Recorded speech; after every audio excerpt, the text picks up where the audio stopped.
And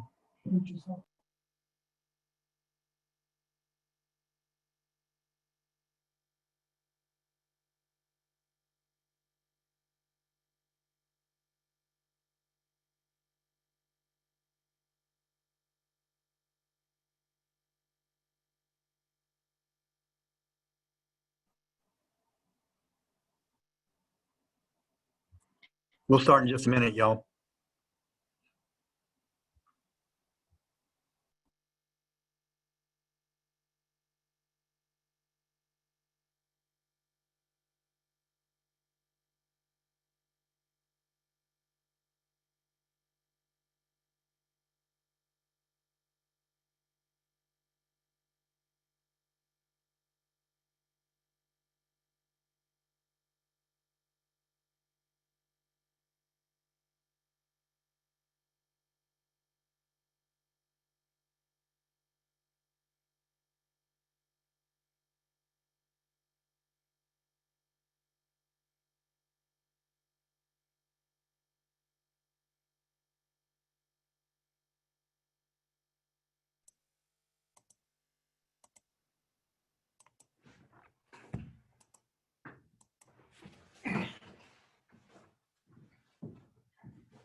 Just an FYI, we're live. Did you send it to her? To Nancy Hart? Okay, do you have her phone number?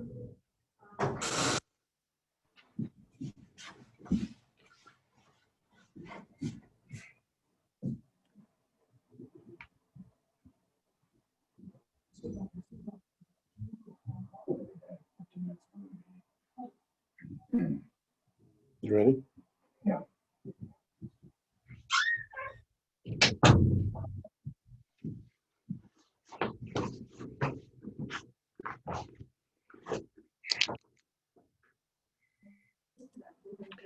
Okay, everybody, I think we have enough for a quorum and everything, and I think we're ready technologically. So I want to call this meeting to order, the last one that will be virtual. And I will begin by, if you are listening or watching the meeting through the webinar format, please use the raise your hand function. Simply click on the participants icon in the Zoom toolbar and look for the raise your hand button on the bottom right-hand side of the screen. Those of you viewing the meeting through the webinar may also comment via the chat function. If you're watching via Facebook Live and would like to comment, please call the call-in number at 1-346-248-7799. That's 1-346-248-7799 and use the meeting ID 873-3828-5204. I'll repeat that. ID number is 873-3828-5204. We'll welcome everybody and we'll have roll call. So Member Certain, I see you. Here. Member Clark. Here. Member Cornell. Here. Member Cole Smith. Here. Member Hart. Member Labarda. Here. Member Snyder. Here. Member Twombly. Here. Member Wilson Bullard. Here.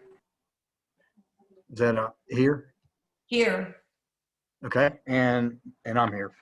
So next item will be the agenda review, revision, and approval. So does anybody have any changes that they would like or anything pulled off the consent to go to the regular or anything along those lines? And if there isn't,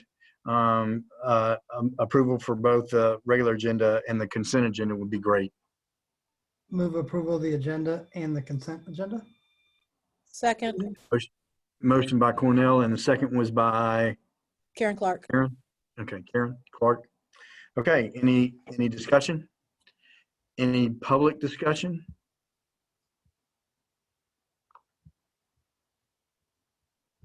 I'm looking, I apologize, y'all. I got this thing on there. I don't see any hands. All those in favor of the motion say aye. Aye. Aye. Aye. Those opposed? Motion's unanimous. Okay, now I believe at this point we'll turn it over to Colin, and Colin's really looking for some input as far as how we want to go about things. And so we want to encourage discussion as far as he'll give us a lead up, and if you would like to share your thoughts on how we want to accomplish the things that we want to accomplish, this would be the totally appropriate time to do so. So with that, I will turn it over to Colin for the Executive Director's report. Colin? Thank you. Good afternoon, everybody. It's great to see everybody in spirit, if not in the flesh. I thought it was appropriate because of just several one-on-one conversations and all of the business we did last year, which was really a decision by me to take some time to get set up to have some infrastructure here at the trust. That now it's a new fiscal year and we have a budget to spend some time talking about really more of the process on how we want to go about deciding how to best invest the funds. And so one of the things that, just to give some context that makes it a little bit different than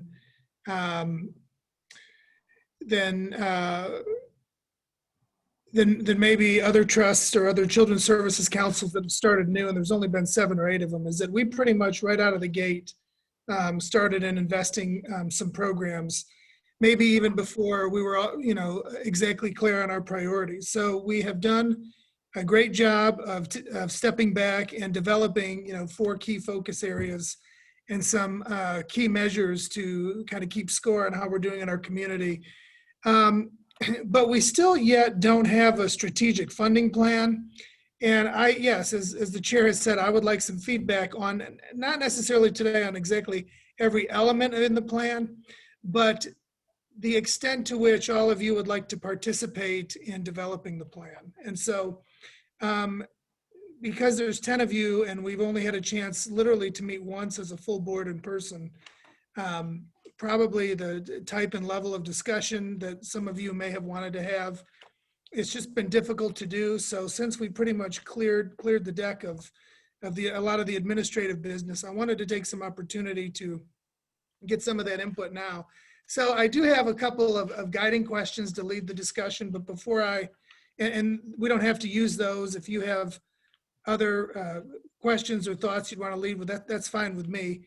But I did just want to take a minute to go, if you turn to page 38, I kind of have reverse engineered what I think based on, where we are and some of the decisions we've made on where I think some of our funding priorities stand at this point, whether they've been explicitly stated or implied. And if you remember in the process we started, in the results-based accountability process, we start high at the community level and we pick some high-level community results and then some indicators. And really the next step in the process is some conversations around what has a reasonable chance of working in our community to improve some of those indicators, and then what are some of the specific strategies we would like to employ, or in our case, fund to begin to show some improvement. And so if you look on page 38, at the very top are the 4 results that we've settled on, and then just summarizing the indicators right below there. And all those indicators, as you recall, were selected because they're areas where we believe that we could, that needed to be improved in our community, that maybe weren't heading in the right direction and that needed to be improved. So below that, usually when you talk about what could work, you have some funding objectives, some funding categories that you would like to target some resources towards, and then, funneling further on down some specific programs. And so what I have done is, based on not only things that we have already decided to fund, whether that's carried over from the Children's Services Board or some things that have been implied from some other funding decisions we've made, I have drafted what I think our funding objectives are thus far. And so those are in the 3rd row right there. And I'm not going to read them all, but I'll give you an example. In the Pritzker proposal that we wrote and that you all approved and then that we were awarded, the entire initiative is built around 2 main funding objectives. I'm going to call them funding objectives. One is ensuring that children are born healthy and thrive during the 0 to 3 years. And the second one is that children 0 to 3 have access to affordable, high quality, and developmentally appropriate early learning and care. So really those first two. Now I didn't put Pritzker after 2.1 because that was also a goal that was came to us from the Children's Services Advisory Board. So then below each of those general funding objectives are some specific funding strategies. And again, these are all implied based on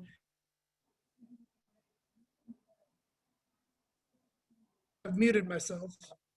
Am I unmuted now? You didn't miss anything if I was just muted for a second. Yes, you're Okay. unmuted. So, and then in the red are some specific programs that we're either currently funding, or in the case of the ones that say Pritzker after them, are things that we wrote in our proposal that we'd take a look at. Now, as it turns out, some of those strategies may not end up working, so none of that is set in stone. But as you can see, there's a lot of blanks. And on this page, and in the last page, and where I'd like the feedback is to what extent do you want to participate in filling in those blanks, number one. And number two is, to the extent that you decide that as a board, you do want to be involved in various parts in that process, how do we operationalize that as part of our meeting structure? And there's a lot of ways that you could decide that we could decide to proceed. I don't have a bias one way or the other. I do know that many of you have had different experiences, whether it was the deliberative approach from the Children's Services Advisory Board or other more high-level policy-driven approaches from those of you that have been executive directors or served on nonprofit boards or something else. And so, again, this is probably the most important thing all of you will do. And so that's where I am going to stop and turn it over to, I guess, the chair to figure out the appropriate way to discuss going forward. Okay, so at this point, y'all, looking for your thoughts. So it'd be great to see some raised hands. Pat? I'd like to suggest, first of all, speaking for myself in answer to your question, Colin, I'm very interested in thinking about how I can be actively involved in some of these conversations and activities. I don't know that one technical advisory board is the solution, but I would suggest respectfully that we might think about some way of maximizing all of the different levels of expertise that we have on this group, to think about various membership in committees or stakeholder groups or something where we could accomplish both having input from the public and their involvement in how we're doing this, but also as a board member, I'd like to know and understand and be there for some of those conversations. So as a responsible board member, I feel like I can not only contribute, but bring information back as a member of this board to decisions that we make as a whole. So that's just my perspective. I don't think one or 2 hour meetings twice a month, for me anyway, is enough time to really be able to hear and think about the issues that particularly are ahead of us in this coming couple of years as we get started. Do you conclude, Pat? Thank you very much. Dr. Hart? I'm with Pat, and as an academician, I kind of bristle that our deliberative work that we did could be construed as navel gazing, because it wasn't. It was a very active group. We stormed and formed. We pressed upon each other our areas of expertise, which were complementary, and we started to carry each other's water towards a consensus about how we should fund projects. And we've made a big investment in 3 projects, and one of the main things that we wished to see was that there was a certain level of interconnectedness between the 3 projects, and I'm interested in being part of a group to make sure that they actually have to do that and show us how they are doing it. And for any funding that goes forward, I would really prefer to have either requirements for collaboration between funded groups or RFAs that are structured in such a way that multiple groups from our community can come in together to solve a priority problem that we've identified as the trust. So I'm willing to do the work too, and I really think that a certain amount of being able to talk to each other is required. Thank you, Dr. Hart.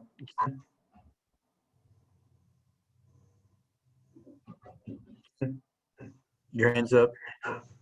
You call You're on me? mute. Okay. Yes. So I originally raised my hand because I wanted to hear from Dr. Hart and Dr. Schneider, so that worked out great. You know, when I think about kind of a pathway forward, I go back to the original board meeting where I don't remember if Lee was on the board, where we broke up the governor's applications into groups of 5. And that was done strategically because we needed that expertise across that kind of interdiscipline. And so I think structurally, you know, I've said since Ann Katurba said it at public comment, I want to change the lake, change the system. I'd rather do big things slowly and well that give kids that have this, that don't currently have an opportunity to succeed. And so I think there's a level of expertise on this board that if they could meet in a sunshine advisory board fashion, similar to what we did with the technical advisory board, to advise this board on really a funding strategy, I would be in favor of that. You know, I've got 3 or 4 folks that I would kind of say I think have to be on that board: Dr. Schneider, Dr. Hart, Dr. Cole Smith. I think Dr. Labarda come to the top of my mind. I'm good at counting stuff, good at balancing numbers and stuff, but I am heavily going to kind of rely on the expertise that far exceeds me with regards to how we would change the system for our kids. Those are my comments. Thanks, Ken. Anyone else? Tina? Thank you. I can kind of agree sort of with what Ken says. I think maybe we form a committee and we have some folks from our board and we let some folks from the public come in. I don't mind serving on a committee and doing, but my background is primarily financial. But there are a lot of folks, and I'm willing to hear back from and give input on the committee if we formed a subcommittee that was out of here and could meet in the sunshine, things like that, and then report back to us. And I'm willing to do some of the work, but it's just the expertise and what my background is primarily financial. But I read a lot and willing to give input and my perspective on how things are. I would want, if we formed any committee, that there be some diversity in it so that we can get some different thoughts at the table, because what I don't want to happen is it seems like we have the same group of people bringing forth feedback and input, and you kind of get the same type of ideas that walk around the table or get circulated around. And I'm not saying they're all bad. I'm just thinking we want to have and part of changing the lake and changing systems is getting different viewpoints and ideas in. And sometimes there's systems that are built and there's some people that could have something to offer, but they don't always have a seat at the table. So that's one thing I want to caution us about. It is hard to do this work in a 2-hour meeting once or twice a month. And so the commitment, having a meeting where folks who may not be Dr. Snyder, may not be Dr. Hart and Dr. Labardi, the folks who were part of the CASB, but they actually have done this work in our community and are willing to do it if the meetings are at a time where they could come. I know when the more people you have, but to have systemic change, I think we have to have different people and a variety of people sitting at the table to bring perspective and input and offer that. So I don't have to be on the committee, and I support a subcommittee working, but I don't want it to be like a closed group and it be the same group of people that have been working in our community for a while. Thank you, Tina. Maggie? I'm going to take a slightly contrarian view on this. Before, when we had the advisory committee, we didn't have a real staff. We didn't have an organization that was hiring people who have expertise.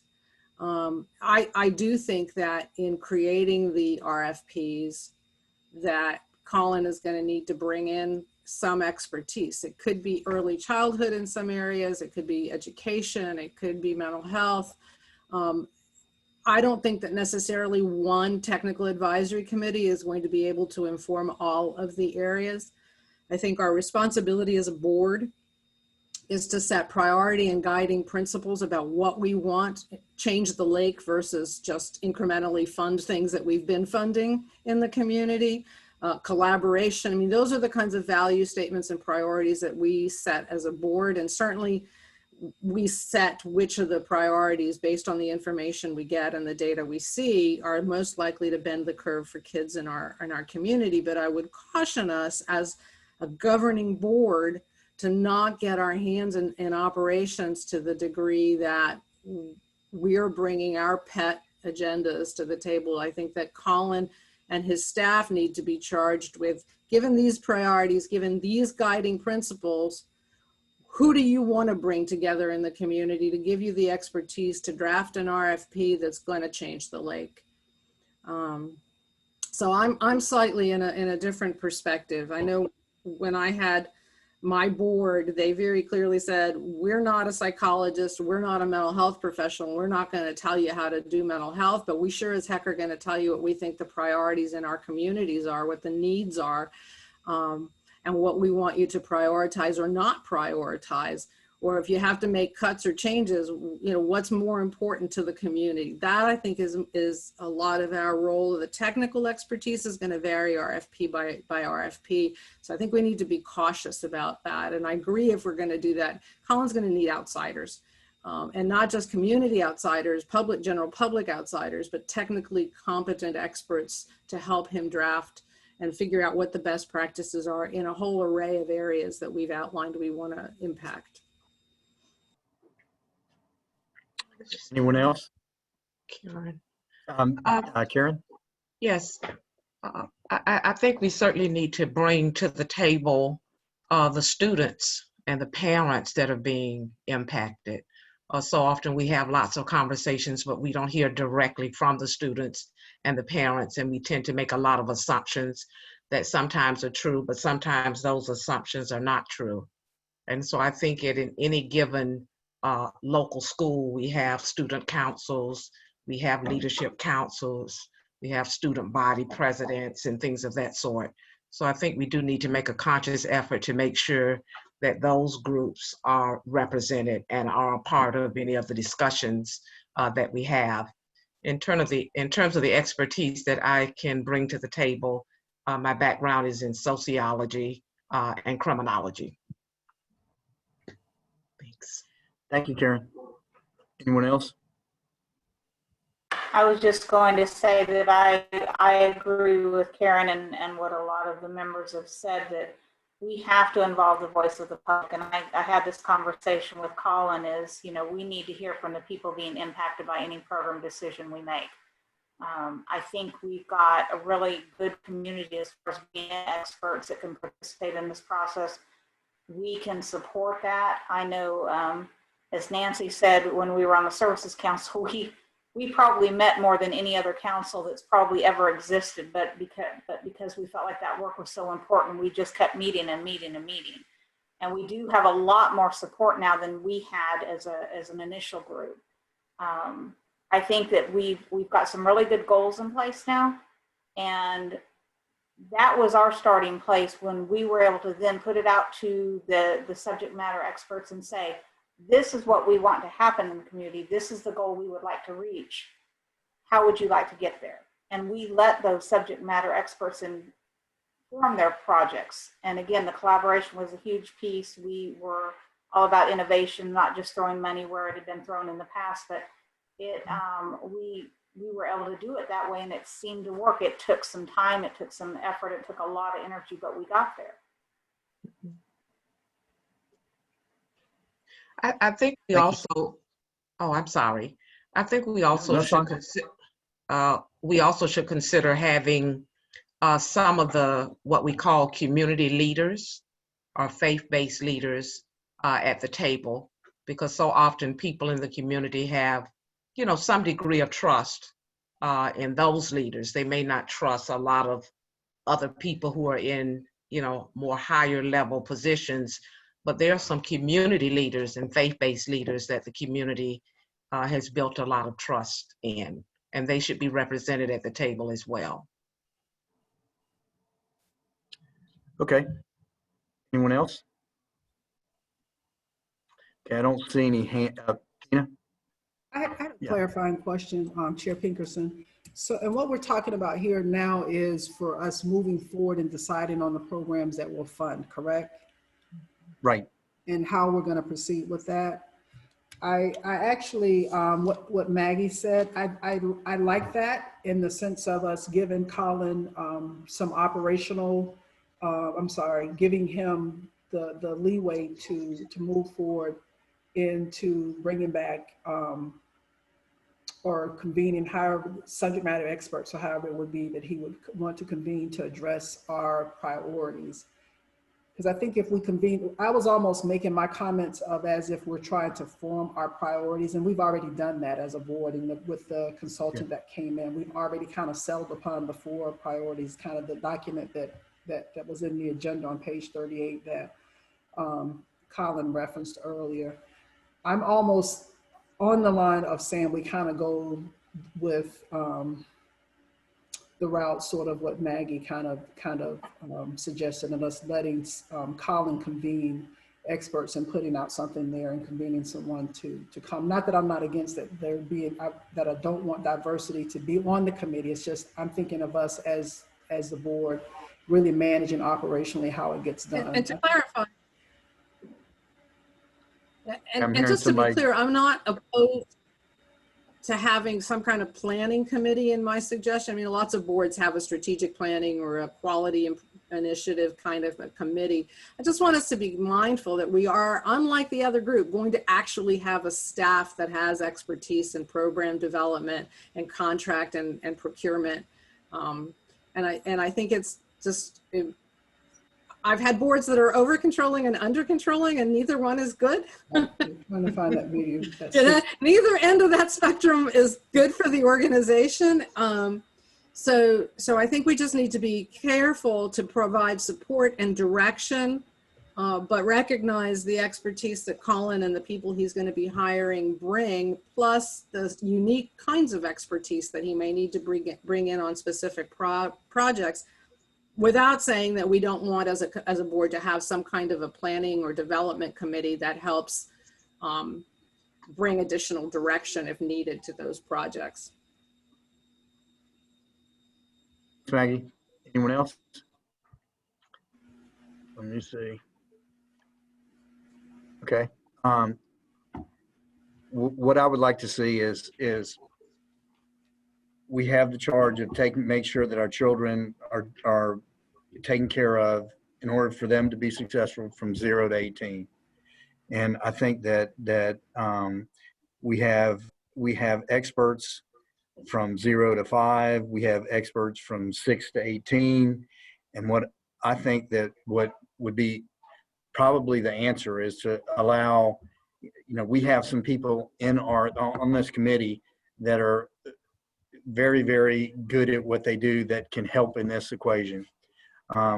But I think what would be the best thing would be to give Colin the flexibility to do what he needs to do to make sure that we get the 0 to 5 experts along with the 6 to 18, so that we create the fundamentals for the children so that they can start their life with the tools that they need to be successful and transition and this same group, which I think that is going to be an area where we need to have people sit and talk to figure out how do we go from 0 to 5 to 5 to 18 so that it's seamless from 0 to 18.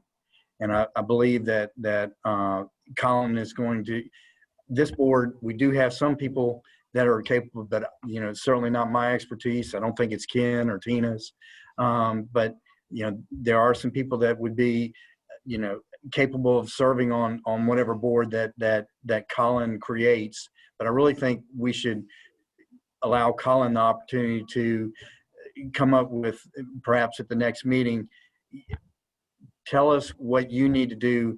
You have the charge, you have the what we've determined are the things that we would like to see done as we've identified. How would you get there? What kind of a panel would you create if that's what he chooses to do? How would you make it so that it's actually functional? And who do you think needs to be on that committee? And then at that point, we have our opportunity to address, okay, thank you for your plan. We think it's a good plan. Here's what we think. Maybe you need to think about having such and such people on that committee to help you achieve our goals. So so if it were up to me, I would say, okay, Colin, you see what this is important. Tell us how you would get there.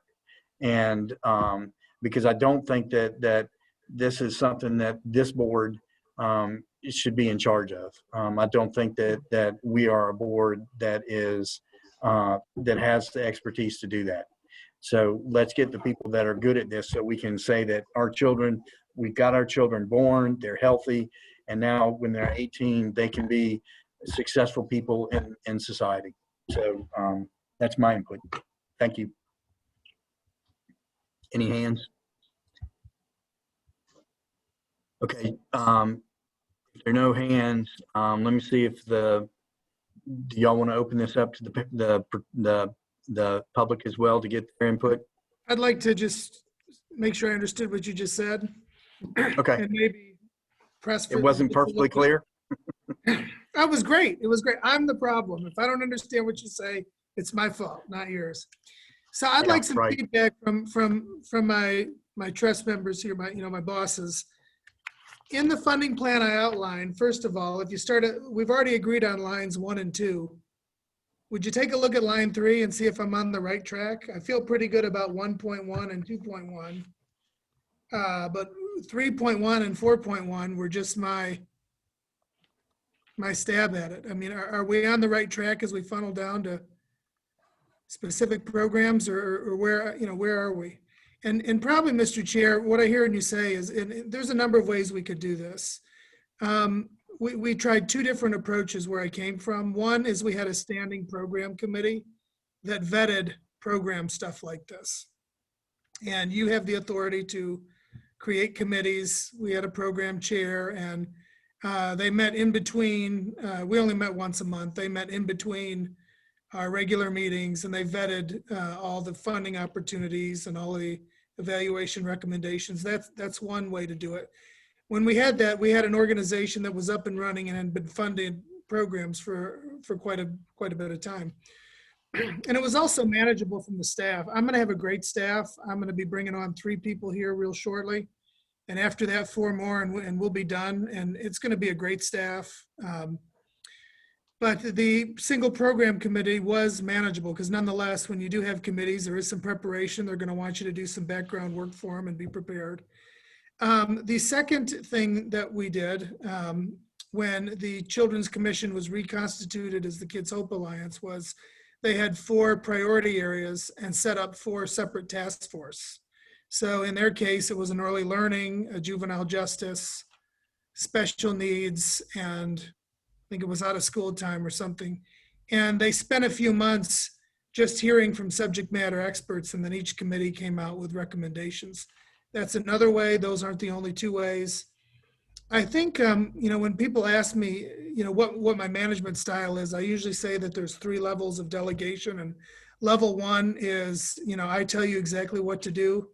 as my bosses, I don't think you have the time or the energy to tell me exactly what to do. I don't think that's what you want me to do. But then there's a level 2 and a level 3. And so a level 2 would be some general direction with some periodic check-ins to make sure we're on the right track. And then a level 3 is, here's our goal, go forth and come back and let us know how it worked out. And so while every employee would love to be at level 3, I'm mindful of the fact that we're new and we want to make sure we do it right. And I want to make sure that you have opportunities to check me and the work the staff's doing to make sure that, we are checking all the boxes and considering all of the things and the needs of the various stakeholders. So that's really just another way to, but I'm happy with a program committee. So I'm probably going to recommend some kind of committee, Mr. Chair, whether it's one committee or I don't know if we could do 4. I don't know if I could handle it, but maybe we pick a few things the next few months and then move on.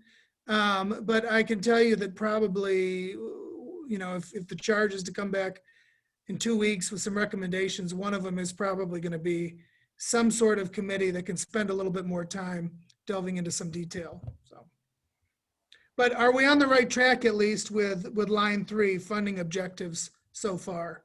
High level funding objectives.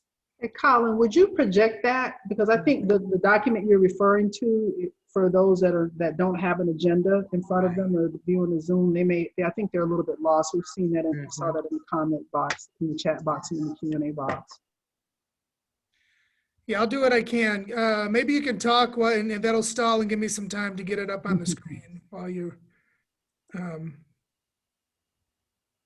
I'm assuming all of you have it, right? So this is for the public. I'm working on it. But. Maggie? So while he's looking, I like the idea of a program services committee. I think to start, even though at the RFP development level, I think he's going to need separate and different expertise to help guide. I think that to Ken's point, that seamlessness, if we don't have a program services committee that's looking at the breadth of what we're funding, we'll lose that continuity and that collaboration that Nancy was talking about. So I would strongly support a program services committee that is initially at least a single committee, and then Colin can bring in expertise as he needs it on a specific RFP or initiative. And that can include us. I mean, he can certainly, there's nothing that precludes his ability to consult with each of us in our particular areas of expertise as he moves forward on a particular initiative. Pat? I would completely concur with the fact that we should take a lifespan or birth to 18 perspective. And that's why when I was speaking earlier, I was saying it, should it be one committee? Should it be 4? Whatever. I think we need some time to think about the broad birth to 18, the integration across from birth to, because all of the indicators assume that there's an emphasis from birth to 18. But again, I just want to emphasize that I think the interest is not only, at least speaking for myself, not just to, I have expertise, but my expertise is of no use to anybody unless I hear from people whose lives are daily affected by what we're talking about and what their lived experiences are. So I could go away and dream away up some great things, but they're not going to have any validity or meaningfulness in the context of our community. And so that's why, as a member of this trust board, I'm so interested in doing what Karen and Tina are suggesting, which is listening to people, understanding their lived experiences, and then putting that understanding to work through the unique lens that I can offer. And I don't think, I understand and appreciate what you're saying, Maggie. I've been on lots of boards. I've also had lots of advisory boards. But I think that we're like a new organization. And when a new organization is getting off the ground, I think particularly because it's a community-based, community accountability kind of board, that we need to hear from people in the community so that we can meaningfully apply our expertise. And if it's a program committee that gets us to that point, that's great. I can connect Colin to lots of other subject matter experts in my field. But I wouldn't do that without recognizing that those people share the values that the stakeholders in this community want represented as we're bringing new initiatives to change the lake, so to speak, to our community. So Yeah, I have no disagreement with that at all. I think that we do need to have the input of the people that we're trying to, whose lives we're trying to impact. Absolutely, we need that input, and whatever the vehicle for that is, absolutely. Was that accomplished if Colin establishes a board and then the board has a number of workshops? Will that get the input that we seek so that we make sure that we're doing what? There's lots of approaches to that. I mean, you can have focus groups. You can have, once you have a topic selected, you bring a focus group of people who would be impacted. There's lots of approaches to that. We also need to have information on funding sources that may already exist for some of the kinds of initiatives so that we're not duplicating funding. And there's all kinds of issues that will come up as these things evolve, but absolutely the community input is essential. And Colin was successful. I can see that he found the what we were looking for, what he wanted to put on the screen. So what would y'all, where do we go now? Does somebody want to make some sort of a motion? Or is this by consensus that we send this back to Colin and allow him an opportunity to come back with a suggestion?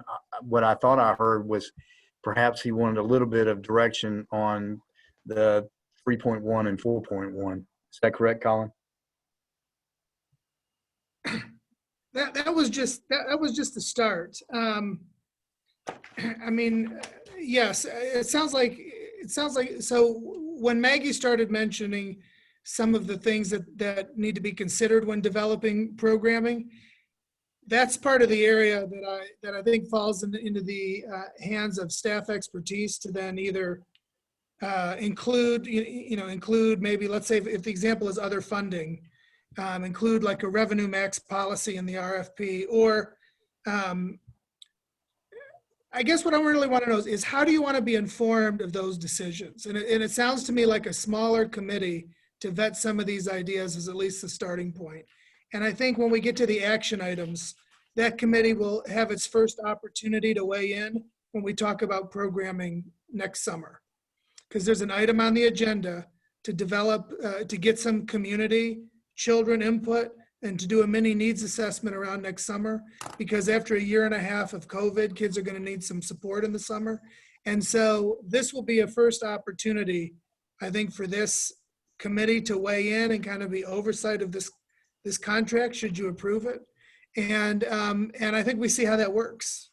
I think the other area that we have to talk about, just because of between the Pritzker initiative and the 3 0 to 5 contracts, is spend some time in the, what are we gonna look like in our, when we hit our early, our goals of getting kids ready for kindergarten and born healthy.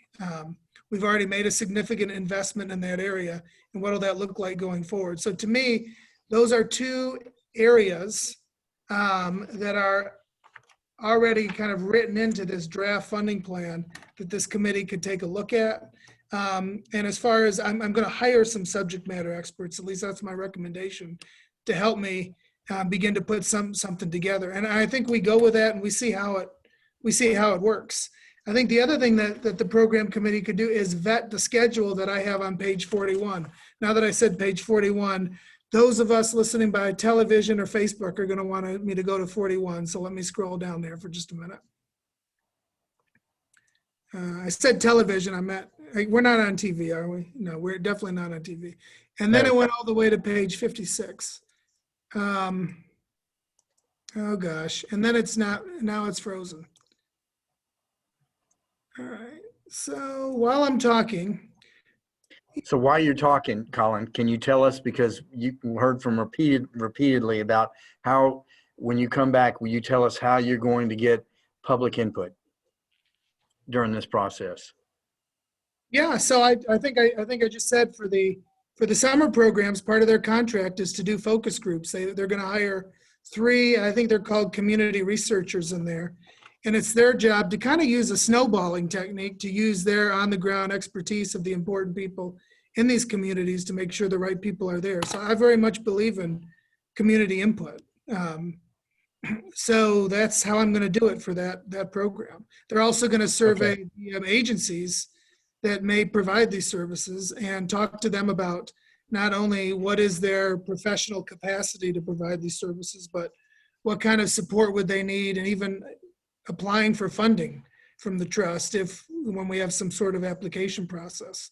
So to me, those are a given. I really don't, I mean, I know I need community input, and I know I'm not the person yet because of my short time here to be the, receiver or, I'm going to need, when it comes to getting community input, I'm going to need some subject matter expertise in every area that we fund. I guess what I'm looking for is how do you want to be, what kind of oversight do you want of that process?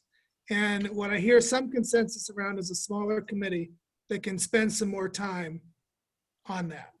Is that basically what I'm hearing?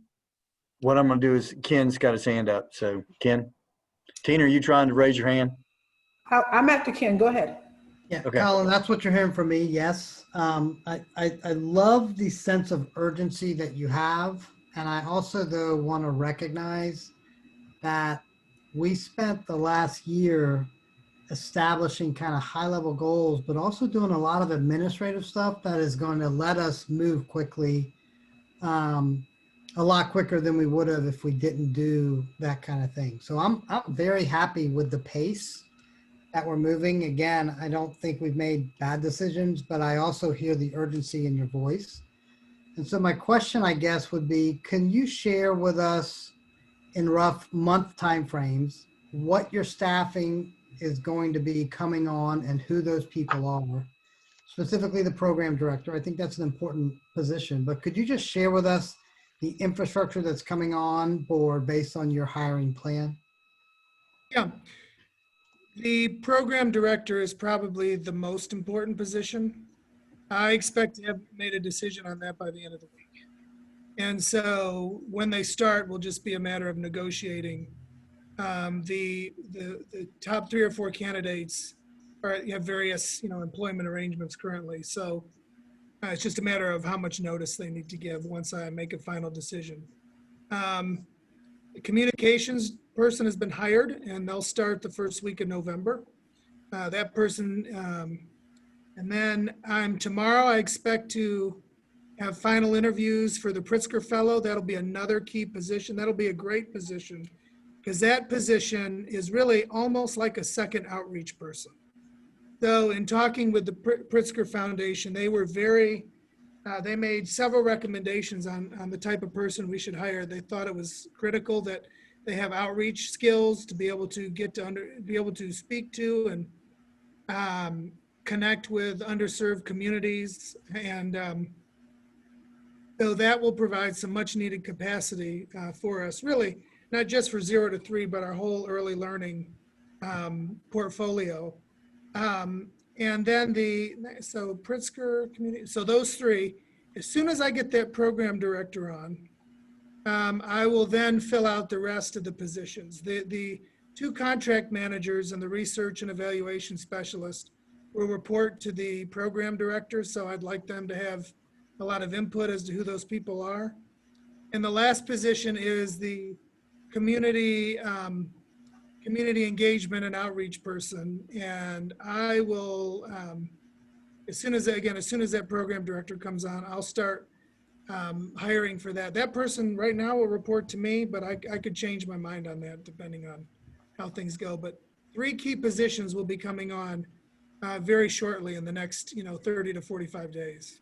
Yeah, so I mean, my point of that, Mr. Chair, and I guess members, is that as that capacity onboards in the next month, I very much think it makes a lot of sense to have the expertise of a subcommittee of this board that Colin and that group can access and involve the public to develop kind of a funding strategy. And I don't think we should rush it. I think we should take our time. The last year we put a little bit of money into the community and then COVID hit, so not as much as we would like. But what happened is we got all the admin stuff done. And so I think this next year, I'm less concerned about having an answer on this, I guess, is my point in 2 weeks. And I'm going to Maggie's approach, defer to Colin building his team out and bringing it back to us. Okay. Tina? And mine was the tail end of what Ken said. My comment is I would defer to Colin to get staffed up and then to report to us how he plans to go out and to do it. I don't need an answer in 2 weeks, but I like the path that we're on. I like the input that my colleagues have shared today. I can defer, and I don't have much else to say because Ken covered it very well for, his comments took care of what I was going to say. And the spokesperson. I think it's the debits and the credit line. We kind of think along the same line. Y'all are in sync. Anyone else? Okay, I don't see anybody. So do we want to make a motion, or is just have you got a consensus, or I think it wouldn't hurt if we went ahead and made a motion. Are we going to receive any public input on that before we do a motion? Or are you going to wait? I was going to get the motion and then Okay. get the public input. Okay. And we can change, and if something comes up, we can always amend the motion. Okay. Well, I move that we allow Colin to staff up his team and, bring on board his staff, and then they form a subcommittee of staff and any subject matter experts at his lead, at the executive director's lead, and they do a report at an appointed time sometime in the future. I don't know what time. Why don't we say by the end of the year? By the end of the year. Second. Colin, does that work? And I'm assuming you mean the calendar year? Calendar year, December 31st. Does that time frame work, Colin? Colin, you okay with that? If you pass the motion, yeah, it'll have to work. Yes. It'll be fine. Well, we don't want it. We're trying to You need make more it so that time or less time. If you need more time, You're not asking for a complete funding plan, but you're probably asking me to build out a little bit what I've given you and then say what I need from the board to fill in the blanks and how to go about receiving that input and oversight. Is that what I'm hearing? Yes. yes. Yes, then that would be fine. Okay. Okay. All right. So we have a motion and we have a second. Any discussion from the board? Okay, I don't see any hands, so we'll go to the attendees. And I see Maureen Conroy. That's a chat. Let me go to the chat function. Nope, I don't see that. We have one hand. Ashley, do you see the person? There, I Okay. think. I'm muted. Maureen? Am I Okay, unmuted? go ahead. Yeah, I've watched the Children's Services Advisory Board, and I've watched this board, and I want to just speak a little bit to what Nancy Hart said, because I think it was a really important comment. During the Children's Services Advisory Board, and I agree, there wasn't a lot of staff, but the board is ultimately responsible for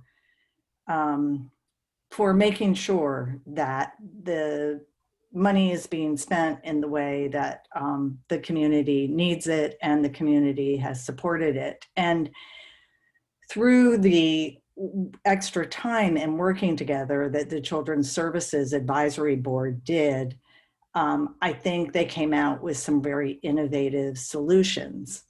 And my fear is if we have a separate subcommittee that goes in one direction and works and comes back to the board, that there's going to still be a lot of disconnect between what the board is aware of and what the subcommittee did. I think we sort of did that a little bit with the technical advisory board around looking at the indicators. We had a separate technical advisory board.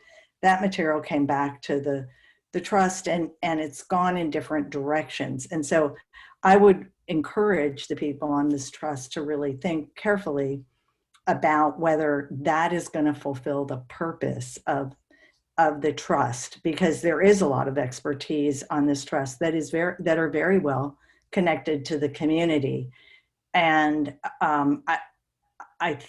in my humble opinion, that expertise kind of needs to do what Nancy said, get together and storm in order to develop policies that as a group, they will be able to move forward. So I just offer that, Chair Pinkinson. No, sure thing, Maureen. We appreciate your input. I will say that because I was on the board and Ken was on the board at that time, you know, it's a similar situation in that the board that we established the advisory group, and they went off and did excellent work, and then came back and, you know, and periodically reported to the commission. And that did work, and I think it worked very well. The concern about, I totally agree with you that we have some people that exceed our wildest expectations about the knowledge that they can bring to certain subject matters, and I would hope that they would be part of the process as we go through with whatever Colin comes back with as a recommendation, because to not utilize the expertise that we have on this board is you know, penny wise and pound foolish. So I would hope that if somebody knows about the discussion that's going to take place, they would participate. So Can I add to that, Chair? Sure. I think this motion allows Colin that flexibility to, you know, call in the experts and storm as long as it's noticed in the sunshine meeting. Right. Okay. Okay. I don't see any other attendees with their hands up. So any further discussion by the board before we vote? There being none, all those in favor of the motion say aye. Aye. Aye. Any opposed? Colin, the motion's unanimous. I hope that you feel like you've got direction. I hope everyone is happy with what they just voted for, I guess. Yeah. So what did you say, King? We just put you in that leadership position. Okay. Is there anything else for the executive director's report, Colin? Let me just check. I don't think so. I think that pretty much is enough for today. I think I'll just wait till I get to the action item section. Okay. The financial report, anybody have any questions? If they do, please feel free to comment. Otherwise, the motion would be perfect. Move that we accept the financial report as presented. Second. We have a motion and a second. Do we have any discussion? Do we have any public discussion? There being none, all those in favor of the motion say aye. Aye. Aye. Any opposed? The motion's unanimous. So the next item would be action items. Colin? Okay. This is part of my plan. So if I was the plan I'm gonna write will have this in it. Because notwithstanding your patience, which I appreciate, I am mindful of the fact that we do collect $500,000 and have for year two, and the public does expect in some respects that it's invested within a reasonable amount of time. And so when I interviewed, and even back a year ago when I responded to written questions, one of the questions was, what is a systems change that you would, something that you would, I don't remember the exact question, but what is a systems change that you would propose? And, my gut said the first thing I would look at, given some of the disparities, would be what happens to kids over the summer. And there is a lot of research, both anecdotally and in the academic literature, about summer learning loss, how gaps continue to widen the older kids get over the summer, and just all of the disparities that summer creates. Now, one policy change that we can't implement, one policy change would be to just get rid of summer and have year-round school. But since we don't have the ability to do that, that would actually be a true systems change. The next best thing is for us to take a step back and figure out the best opportunities for us to make a difference in the lives of children over the summer. So one of the things I felt very fortunate about is that when I got here, there was a group of willing and able professors and academic at UF that formed the Youth Development Research Practice Partnership, and I asked for a proposal to help me do a mini needs assessment around summer. In the scope of work, I just want to point out that let's see, a big part of the scope of work is going to be 3 to 5 focus groups with families and parents across region of Alachua County to ascertain their perspectives and needs. That's under number 2A. Then they will then use, whatever researchers do to, bring that data back in a meaningful form that we can make sense out of. And then also to get some input from the providers as well to gain their expertise. I also liked the fact that they were going to use, that they had this category of community-based researchers, people that basically can use their boots on the ground experience and knowledge of the community to make sure the right people are at the table. And part of their proposal is to provide a progress report to the trust. And it can be the full trust or it can be this committee. I guess my recommendations won't be due quite then, but by December 1st to let us know the progress. Ultimately, if I can wave a wand and make everything work right, I would use this information to then hit the street with some programming opportunities for this upcoming summer. And typically, if you're going to give agencies and the various service providers the support they needed, that would mean, contracting with them around the March, April timeframe. So this will probably, assuming this gets approved, this would be one of the first things that I would work on with the new team that will be coming on board. So summer is also a key pillar. When you look at the campaign for grade level reading, it has 3 pillars: early school readiness, attendance, school attendance, and then summer. And so this, again, is based on a large body of evidence that summer really makes a difference. So with that, I'll be happy to take any questions. Ready for a motion, Lee? Actually, Pat, I think wants to say something. Pat? I just, 2 things. One, I'm completely in favor of this request. I have 2 possible recommendations / requests. Okay. One is when I looked at the proposal, I didn't see, and maybe there is a plan to involve providers who are working under the auspices of licensed providers through the Early Learning Coalition for K through age 13, particularly around those providers in our community who are already doing summer programming. And I didn't see that on there, and I think they would be an important group of people to talk to. The second piece is I didn't see when I looked at the budget, and I think the budget's perfectly appropriate and acceptable, but I didn't see a breakdown of the full-time equivalents or the hours that each of the key personnel who were listed, and maybe there was a more detailed budget that was provided, but I think it would be important to have that kind of information as an amendment to this particular proposal. So those are my 2 comments. Thank you. Pat, so it wouldn't affect your decision without having that information before you feel comfortable voting, even without that? Yeah, as long as we have assurances that we can get that information, I'm fine with making a recommendation. And Mr. Chair, I could, I could go back and I could just include those specifications on a consent agenda item or to let the board know. Okay. Maggie?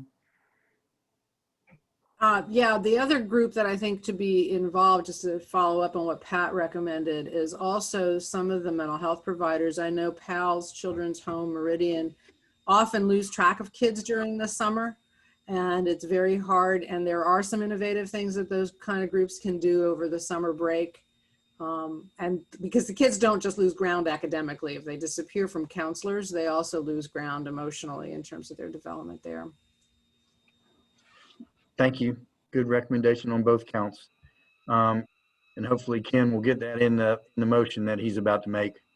So I would move that we authorize the executive director to negotiate and execute an agreement with U.S. College of Health and Human Performance for amount not to exceed $52,525 to perform the scope of work specified in attachment A, Youth Development Research Practice Partnership Summer Needs Assessment Proposal, and empower the executive director to add involving licensed providers and mental health providers into the scope of work, as well as an accounting of the FTE hours that the personnel will be working in the scope of work.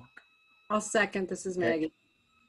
Okay, we have a second by Maggie and a motion by Ken. Any questions from board members? Just, I think one correction needs to be made under the timeline because it says it'll be completed by January 31st, 2020. So there's two places that needs to be adjusted to 2021 in the scope of work. We just like the year 2020. We don't want it to go away. So Get out of 2020. I want it over. I want it over.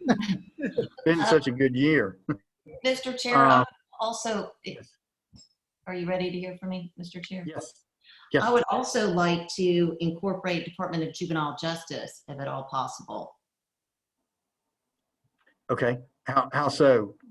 Well, obviously there are a number of kids who are in need of the same type of services throughout the summer who may be in some type of pretrial program or even on some type of supervision through the Department of Juvenile Justice.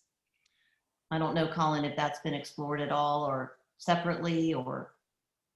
yeah, so through the chair, right now, and I'm happy to do that, would probably increase the cost, which I'm okay with because we have the funds if we need it. Right now, the focus was on K-8, and I know that's usually up to about 13 years old.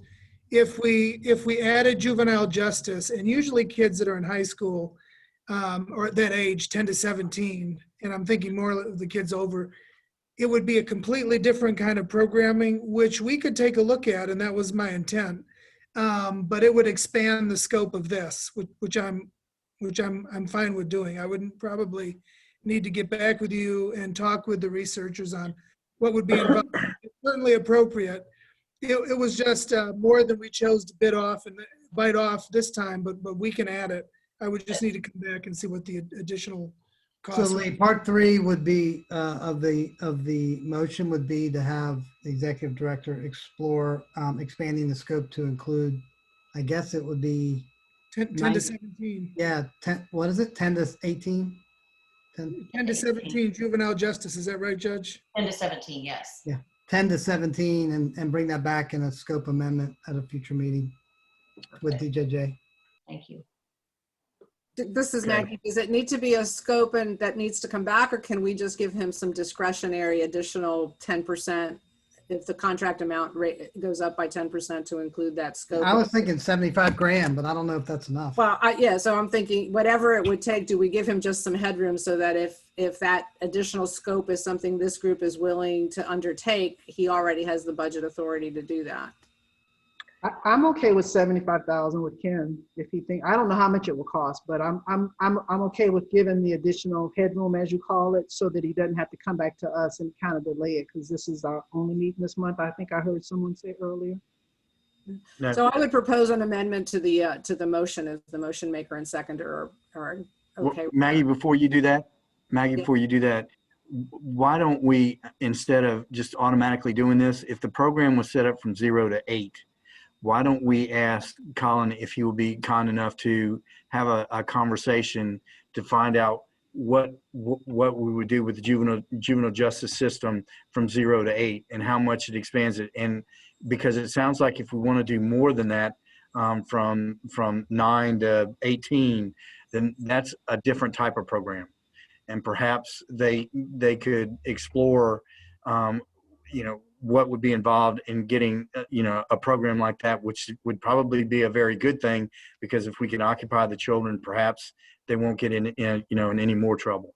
But if it's, I repeat, if it's from 0 to 8, that's where this program is focused. So perhaps and y'all, if y'all don't want to do that, that's fine. But the maker of the motion, just say, what would it be? What would it entail to get 0 to 8 included in the juvenile justice system. And then ask them if they could give us some input about what it would take from 9 to 18. A separate thing, different program. I'll defer to the experts. I'm happy with either one.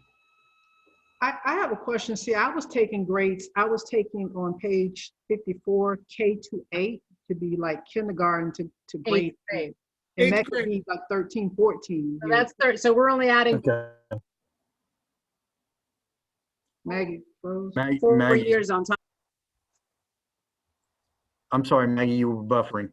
Yeah, I think we were only proposing adding 4 years because it would be, if it was K through 8, then that brings you to 13, and then you'd be talking about bringing it to 17-year-olds, which is only 4 Okay. years. Well, I'm Okay. confused then, if I can, just for clarification. So in the statement of work, it references K to 8 under current summer youth programs. It indicates that YDRPP will provide CTAC with a data set of current youth summer K through 12 program operators. That data will allow the CTAC to build a comprehensive database of 6 to 18 youth service providers. So it's really just the scope Okay. of work, which may be more money. So then I would then go ahead and make my motion that we allow an additional amount up to 75,000 if need be to increase the scope of work. I propose that as an amendment motion. Yeah, so Who's- I think really what we're talking about, Maggie, is just changing the amount from 52 up to 75. Right. Yeah. And then adding, instead of adding only involved licensed practitioners and mental health providers, also DJJ. Correct. Yes. That's fine. Yes. Okay, so the maker of the motion has amended the motion, and the seconder, okay with that? Good, Tina? Yes, I didn't think I seconded it. Second, Okay. I'm okay with that. Any further? Thank you, Suzanne. Any further comments? Okay. Wait a minute. I have one final just Okay, Pat. observation as part of the discussion. I think that the lesson that we learned about the difficulty of scaling up the school-based pods outside of licensed providers, I think we really need information from this survey back about what it will take to really empower non-licensed providers who are not under the auspices of the ELC to be summer provider supports, which is again why I think it's really important to involve providers who are licensed as part of the ELC from those who are not but are doing excellent summer programming work, like through Boost and other things, right? So I hope we get back some information about what will it take to increase capacity both under the licensed providers from K through 13 under the auspices of the ELC, as well as providers who are working in that space and are working in the 13 to 18 space as well. Okay. Is that, do you feel comfortable that that is covered in the current contract, or would you like to see that added to as another part of the motion? Pat? I would just like to have an emphasis, I guess, on amending the motion to ensure that we are addressing that issue, because that is a systems issue that we've already encountered one time, right? Yes. Ken, you okay with that? Yeah, I mean, I thought I added it with involved licensed providers, but if we Well, need she more, asked about non-licensed. Did you say non-licensed providers? Because that's Yeah, what she was asking. I think that, yes, that we're sure that we're talking to both groups of individuals as we're making recommendations. Okay. Okay. Any further comments? Lucy Marrero.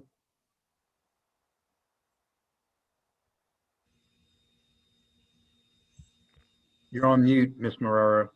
Can you Okay. hear me now?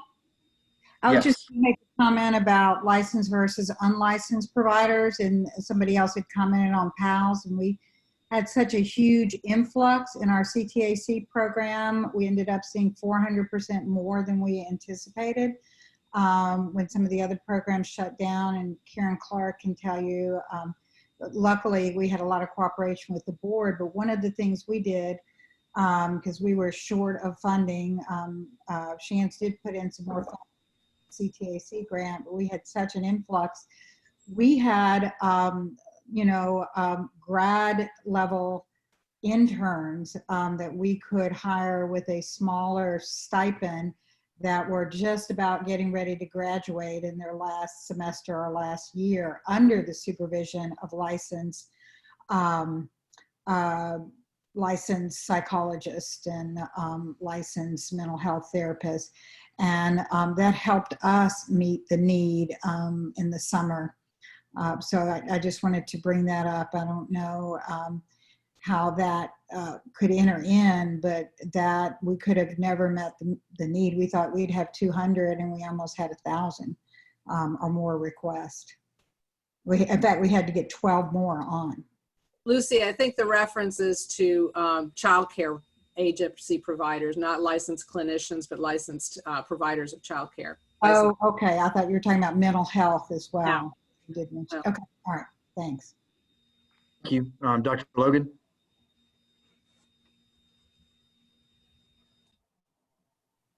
Now, oh no, this is not a big global issue. I just thought I would note that given the experience of last summer and even fearing to bring up 2021 in this context, that summer programs in the coming summer, I think will have to accommodate a certain amount of virtual programming. And I just want to make sure this doesn't need to change the motion at all, simply that this be kept in mind, that there are providers, there are families that lack the hardware, the access to the internet, the training required to have an effective virtual program as well as an effective face-to-face program. I'm not saying we won't all be face-to-face next summer, but I don't want to assume that. So I think there should be just some recognition that whoever is encompassed by this is aware of the possibility that next summer will require a certain amount of virtual, which means hardware, it means training families, it means training providers, it means lots of stuff. Thank you, Dr. Logan. Anyone else? Okay, go back to the board. Any further discussion before we vote? There being none, all those in favor of the motion say aye. Aye. Aye. Any opposed? The motion's Aye. unanimous. Colin, did you have anything else? Yeah, there's just one other item. If we could just take a minute and agree on a date to meet with the Board of County Commissioners. They've given us 4 options and really 2 days and 4 different times. It should say 2021. Again, we're having such a good time this year, we don't want to let it go. But their recommendation was either January 19th or February 16th. We haven't laid out a board meeting calendar yet for next year. So if everyone would just check their calendar and see which works, either at 1:30 or 5:30, that would be great. Colin, I can do both of those. Say the 2 dates again, Colin. January 19th or February 16th, either at 1:30 or 5:30, either of those days. Karen, I see you saying something, but I I'm can't. fine. I'm fine with that. Either date. Dr. Hart, Karen Clark, looks like they're all good with it. I'll be both. Go ahead. Well, for us, for Ms. Certain and myself, on the 19th, we will be having a school board meeting as well as the 16th. And so we would need to do a 1:30 meeting. We would not be able to do a 5:30. 1:30 is fine. We just Anyone also have else? meetings scheduled on the same date, unfortunately. Yeah. I'm good. 1:30 is fine. I'm good on either of those. My preference would be the 16th. If we need to do it at 1:30, that will give me some more time to shift some dockets around, if that's acceptable to all. That's fine. Okay.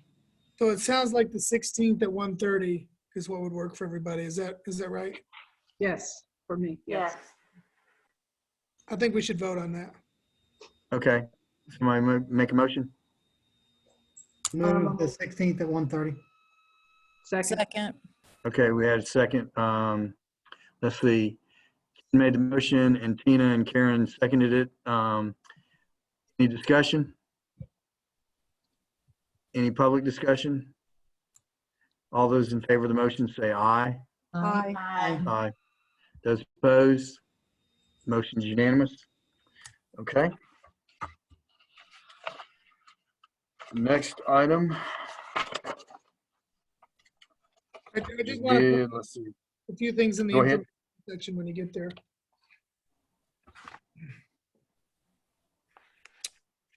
I guess I'll do it now. Okay, so in the information section, Dr. Cole Smith had her East Gainesville Initiative annual report. She said nice things about the Children's Trust, and she included some work that I guess they did along with the Chamber for a parent advocacy and empowerment resource guide, which I included. Very well done. Thank you, Dr. Cole Smith. Thank you. And bravo to the Anita Zucker Center. They won a big grant for a lot of money to do a lot of great things. Did you want to tell us about that, Dr. Snyder? You probably don't want to, but I'm putting you on the spot. How about you brag for a minute? Because we're all really proud. When we see this stuff, we want everybody to know. Okay, Pat. We were successful in receiving some funding from the Institute of Education Sciences to study a new component to a project we've been working on, an intervention we've been working on for many, many years for young children with or at risk for disabilities.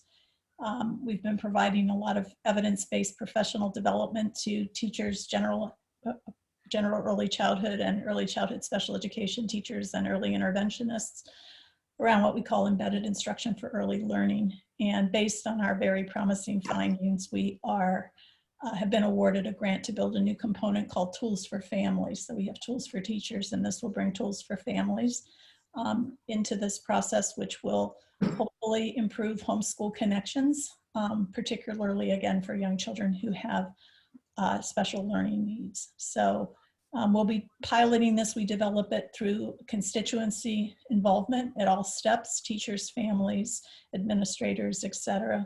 We'll be doing the work in both Florida and California because we like working in very large, complex states when we're building these kinds of things. But in all seriousness, we hope that it will bring some local wisdom that we can use in the community to further build out really strong homeschool connections, particularly as young children transition from birth to age 3, where they receive early intervention services that are very family focused, very family centered, and they're provided usually in home-based environments. And then at age 3, young children who have disabilities or special needs often turn to center-based school-age kinds of programming. And families often lament the loss of connection with the providers that they had such close relationships with during early intervention. So we're hoping this new initiative will serve as a nice bridge, particularly for families, and also help teachers have some tools in their toolbox where they can support preschool age teachers of preschool age children, where they can support more family school collaborations. So just stay tuned. I'm happy to talk offline about it if anybody would like to talk further about it, but that's it. It's $1.3 million. Yes, but you have to all remember that the University of Florida takes 50% of that. Those of you who are finance people, as part of what we call indirect costs, right? So just remember that as you are looking at the amount of these awards. They take 50% or 15%? 50. Wow. They're not taking Okay. 50% of our contract with the College of Health and Human Performance. I'm talking Right. about their federally negotiated indirect Right. research. Okay. All right. Colin? One more thing you I wanna wanted to continue? point out.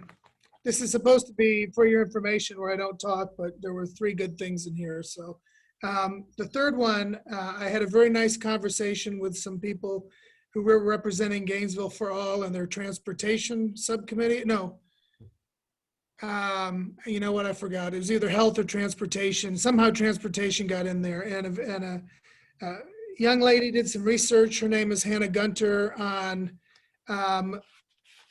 ways other communities have leveraged their city metro system or public transportation system. I just bring this up because on November 4th, we're going to have a joint meeting with the Gainesville City Commission. And according to the folks that met with me, this will probably come up. As you remember, the Gainesville City Commission submitted an application for funding to fund all children to be able to ride the bus system here for free. I found this research to be very helpful. We do have one more meeting in the month on the 19th, and it would probably be worth taking some time, since it sounds like they're preparing a list of asks for us to, to talk about what we might have on the agenda when we meet with them. But this is something that would come up, and I found the research that was done very helpful. So, Any questions? Colin, I would just say, when's the I'm November sorry. 4 meeting? What time is the November 4th meeting? 4? I'm going to ask Ashley. I, off the top of my head, don't know what time it is. Ashley, could you unmute yourself and tell us what time the meeting is on the 4th? Is it 4? She said 4 o'clock. It is 4. Okay. All right. So And it's October 19th, correct? At 4? Beg your pardon, Tina, I'm sorry. October 19th is what it says on the agenda. That's what I have on my calendar. So I want to make sure. Right. But Maggie asked about November the 4th. Okay. City. I was asking about the city meeting. Any further comments? I have a question. Okay, Tina. Thank you. Is our October 19th meeting, will it be virtual or are we meeting in person? I heard earlier Colin said this will be our last virtual meeting. So I just want to kind of make sure I got this on my calendar so I show up at the right place. Colin? This meeting will be the 19th. I didn't say that. At least I don't remember saying that. But the one in October will be virtual. Okay. After November 1st, unless something changes, I'll have to be in person. That was the last item in there. Okay. All right. Thank you. Colin, going back to the thing about the fare-free bus passes, it looked like a couple communities said they were already, if the routes were already being run, that there really wasn't any additional charge. So it would be nice to know from the city whether or not they're planning on running different routes. And to second that comment, I've also heard that their ridership is down 30%. So there should be plenty of capacity. Okay. And so the last item about the executive order? Oh, that just has to, pretty much gets to member certain question. Can I speak to that, All right. please? Yes. So just for the board members, despite what the governor's claims are, I don't believe the pandemic is over. And so the county has implemented a hybrid approach to meeting in person and in Zoom, whereby under the rule, I believe a majority of the board must be in person. And so we are planning to have 3 commissioners in person spread out and then 2 Zoomed. It's a little bit of a technical issue. And so I think it makes sense if this board's okay with at least having the executive director reach out to the county commission to explore what they're doing, to see if that type of an approach could work for this board. And if so, where? The county's also spending some additional monies to increase its capacity with communicating to the public. And so, it's all taxpayer dollars, and I'm happy to be the liaison to see if we can get the county to spend for more stuff for us, for the Children's Trust. And so I would just move that the executive director reach out to Mark Sexton and the county manager just to understand the hybrid approach the county is using and to see if the trust can leverage those resources and that help. I A second. motion and second by Tina. Any discussion? Yes, I'd like Yes. I'd like Commissioner Cornell to possibly include the school board on such a hybrid approach because our technology is sorely lacking in our boardroom, and to be able to do any type of hybrid approach to having a meeting with citizen input is difficult, if not impossible at this point. So, Ken? Yeah, we're going to be having a discussion about this tomorrow. I'll bring it up. Certainly if that's the will of the school board. I don't sit on that board, but maybe they can make that request. To the county commission? Yeah. Okay. Okay. Mr. Chair, So that really doesn't involve us. No, I'm sorry. So any further input? Mr. Chair. Yes, sir. This is news to me. I'm happy to have a conversation with Mr. Sexton and the county manager. Just while I have Bob here, can you just explain, I guess, for everyone else's benefit, the impact on voting and decision making if there's some hybrid model? Who can? Well, what the group will need to do is adopt a set of procedures regarding business in a hybrid model to allow everyone who is on the line to participate remotely. That's basically it. If once you have a quorum physically present, it just has to be part of the official rules of the board or body. And would these rules be specific to just the pandemic, or could we use these anytime we meet? You could use them anytime. Again, you'd want to. You wouldn't want that to become the norm, but if someone was out of town or they were ill and they wanted to call in and participate, certainly that is something that the rules could apply to. Okay, thank you. Okay. So I think we need to vote. So all those in favor of the motion say aye. Aye. Aye. Aye. Aye. Any opposed? Motion is unanimous. So the next item are the general public comments. And if you are listening or watching the meeting through the webinar format, please use the raise your hand function. Simply click on the participants icon in the Zoom toolbar and look for the raise your hand button on the bottom right-hand side of the screen. Those of you who are viewing the meeting through the webinar may also comment via the chat function. If you're watching through Facebook Live and would like to comment, please call the call-in number, which is on the screen, and use the meeting ID number. So anybody from the public who would like to comment, this would be the time to chime in. We have one, and that would be, and I apologize, Leah Leone. Galleon. Okay. Hi, I'm the director of the Bridge Literacy Program, and I am just calling to follow up. I believe the last meeting, there was a caller from Shands that was asking about funding continuing, and because they were still doing some activities through their program, and we are in the same boat, I think, along with some of the other after-school providers. And I believe, Colin, you said that there might be a conversation about that during this meeting. Am I mistaken on that? Colin? Yeah, it was on my, if you go back to page 40 something. Yeah, sorry, I can't see all those. I'm not going to be able to toggle back and forth, but yes, it was one of the discussion items. And so the question would have been, if there's, should we consider a process to provide additional support to programs currently being funded by the trust this fiscal year? And I think the direction was, give me till about January to figure that out. If I'm to summarize the decision, what was made. Okay, I can see the page that was on there. So, okay, so is that when a new RFA is coming out, or no, that is just making a decision on the interim before the new RFA? So, is that correct?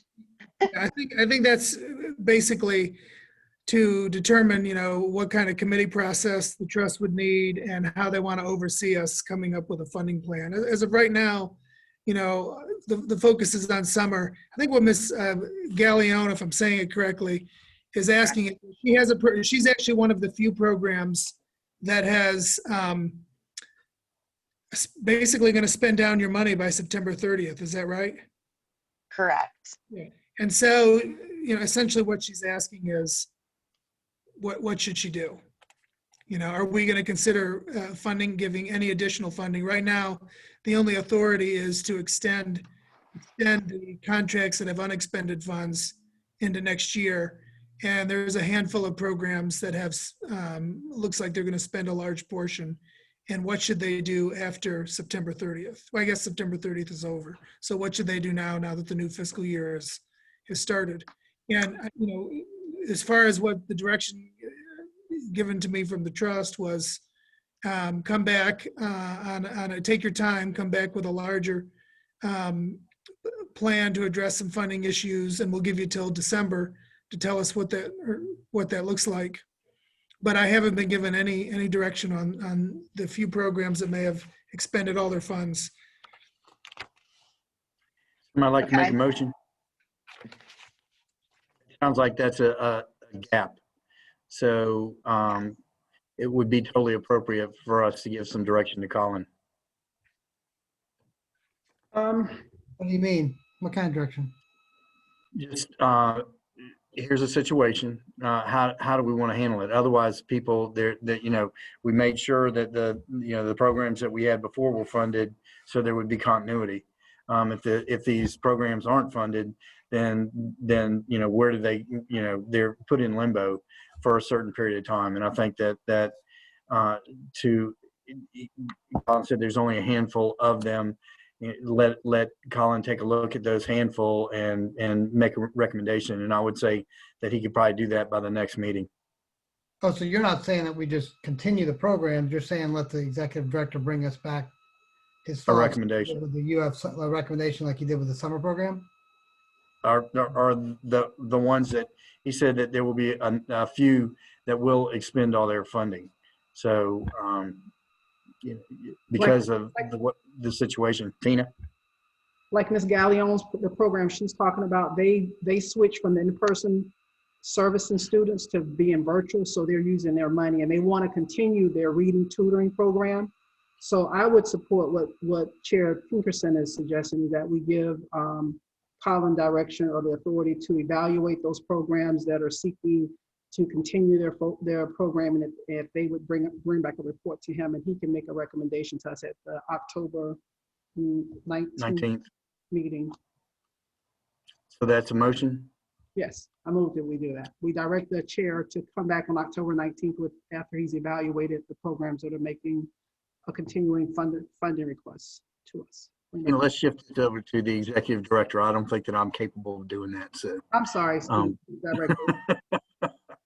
I'm giving it all to you. And you see I'm doing the backstroke as fast as I can. So would somebody like to second that? So it looks like the motion dies for lack of a second. Second. Oh, okay, we have a second. All right, thank you, Suzanne.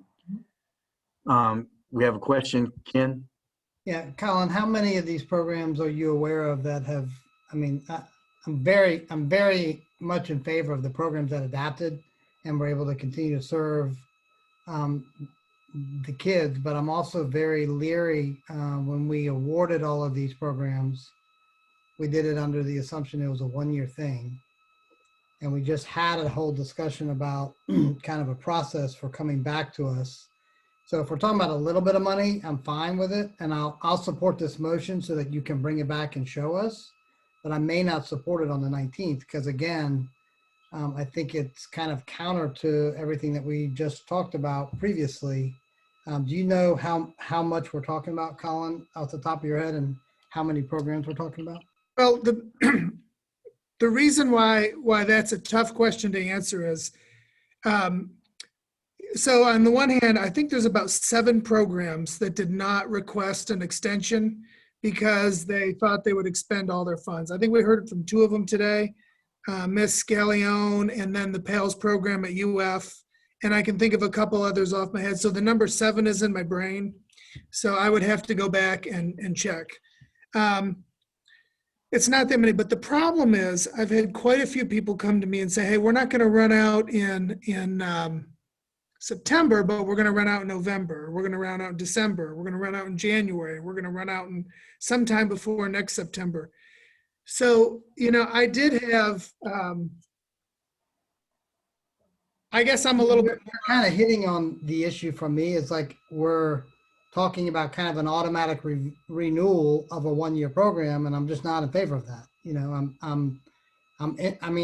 if it's a great program, that's great, but I'm more interested in what we talked about for the first part of the meeting. And Ken, to that point, I just want to know how we're going to handle it. And honestly, if Colin comes back and says it's going to create such an issue that it's problematic, I'm okay that we don't do anything, but we need to tell the people something. So, and if they are good programs, you know, we're not going to have an RFA out as Ms.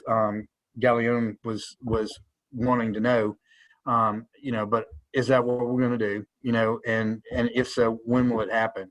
Yeah, and unfortunately, my concern is that we don't set a precedent that says, well, you renewed theirs, what about the other 47? They're all going to want. And that's what I'm saying, because he said that it would be, you know, some are in December, some are in January. How are we going to handle this? And if he says, wait till we come up with a way of doing this in April, okay, all right. But let's hear what's out there. Mr. Chair. For the motion, I probably will not support if he says renew them all on the 19th. Mr. Chair, okay. I would just Yes. request that you give me 2 weeks to come back and revise the recommendation that I was going to discuss in here, and give me 2 weeks to present something at the next meeting on how I think we should handle this, if at all. Okay, all right, that's fine. So we had a motion by Member Certain and a second by Member Wilson Bullard. And any further discussion? So remind me what the actual motion ended up being. That Colin's going to come back in 2 weeks and give us a recommendation of how, is that right, Colin? 2 weeks? Well, that was my suggestion. I don't remember if that was the actual motion. It was the next meeting. In 2 Yeah, weeks. Okay. Yeah. Okay. That's it. And that he come back and give us a recommendation on how we handle the issue of when programs, you know, run out of money before we've figured out how to fund them in the future. That pretty good, Tina? Yes. Okay. So that is the motion. Any further discussion? Any public discussion?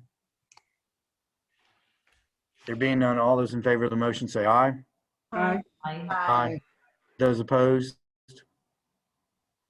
Motion's unanimous. Okay. All right. Any further public input? Okay. Let me get down here. There's chat. When looking at the funding groups for FY 2021, what diversion programs would be included in any of these? They make large impacts on many of the youth in the country and are used year-round. I would say that we can't answer that question until we see what is actually submitted. That's to Ms. Hollier, that we don't know what's, there may be diversion programs in there, there may not, but we need to figure out how you know, we need to see the programs that are submitted to the board first. Okay. All right. It's board member comments. Tina, do you have anything for the good of the board? Thank you. Karen, do you have anything? No. No, I don't. Okay. Okay. Ken? Very briefly, the board members, the Board of County Commissions tomorrow is going to be looking at some CARES reallocations. At the beginning of the CARES Act process, the county received $46.9 million, and part of the process embedded in the CARES Act money was that at the beginning of each month, we would look at how it's being spent and look at opportunities for potentially reallocating it. I think at the last meeting, we approved Colin sending a letter over to expand the pod program. I know it's in the staff's recommendation that we include that, so that's the good news. Also in the staff's recommendation is some money for the school board, which is also some good news. The thing I wanted to bring up today, though, is there is a recommendation that the county provide up to $6 million in funding to nonprofits through the community foundation. I talked to Barzella Papa, who I didn't see on the call, but I know many of you have been working with. And one of the things that they are recommending is that the county utilize the community foundation in their philanthropy hub, which is a program whereby nonprofits basically get qualified with regard to their processes and making sure they're doing their 990s and they have board minutes and so on and so forth. And the county is looking at funding a large number of nonprofits that were impacted by COVID to the tune of maybe up to $6 million. It's not a small number. It's almost our entire budget. I bring it up because many of the providers that have been in front of us may be in that group. And so I had a brief conversation with Colin today to just let him know that. We'll see what happens tomorrow. But it's an opportunity that once we understand who ultimately gets funded, that he can build that into his plan that he brings back to us by the end of the year that we talked about earlier. And so I just wanted to let everybody know. I don't have any details about it because it hasn't happened yet tomorrow. And then if we do that, I think we'll know a lot more by the 1st of November, but I just wanted to put it on your radar screen. Thanks again. Dr. Hart? Maggie? I'm good, thank you. Pat? Nope, I'm good. Thanks. Cheryl? I'm good. Thank you so much. Dan? Nothing to add, thank you. Okay, and I don't have anything either. I will announce that the next meeting date is Monday, October the 19th, and it looks like it's going to be a virtual meeting. And Tina, I may have said that it's the last virtual meeting. So, and then after that, we will be live and in person. So thank you all very much. I hope you all have a wonderful 2 weeks, and we'll see you then. This meeting is adjourned. See everybody. Take care. Take care, everybody. Thank you. Take care, everybody.